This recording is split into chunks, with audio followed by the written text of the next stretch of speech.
The house stood at the end of Harbinger Lane, shrouded in shadow, its paint peeled, a canvas for decay. Weeds choked the overgrown lawn, broken windows stared out like vacant eyes, locals whispered tales of the old house. They spoke of a darkness that lingered within. They said the house was best left undisturbed. No one dared to venture near, except Sarah. Sarah, a young artist, craved solitude. She yearned for a place to unleash her creativity.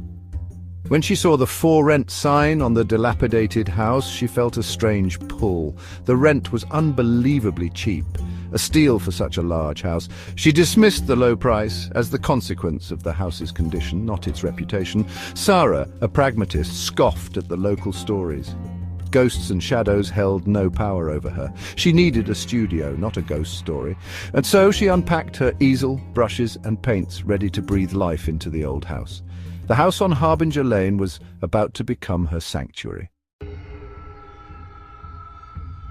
The whispers started subtly. The wind whistled through the broken windows, sounding like mournful cries. Floorboards creaked under the weight of unseen footsteps. Sarah brushed them off as the sounds of a neglected house settling into its age. She had no time for superstition. Her canvases called to her, demanding her attention.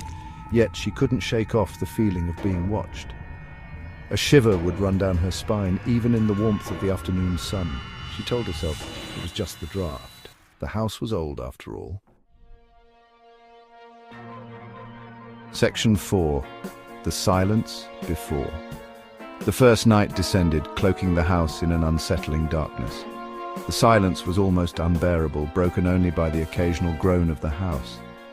Sarah lay in bed, listening to the symphony of creaks and whispers. She told herself it was just the wind, just the house settling. But deep down, a seed of unease began to sprout. The attic door, located at the end of the hallway, remained firmly shut.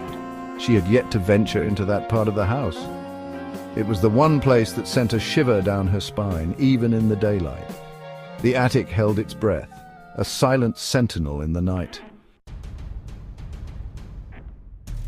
Section 5. A glimpse of darkness. As the hours ticked by, Sarah drifted off to a restless sleep. She was awakened suddenly by a sound, soft yet distinct. It was coming from the attic, a scratching sound like claws on wood.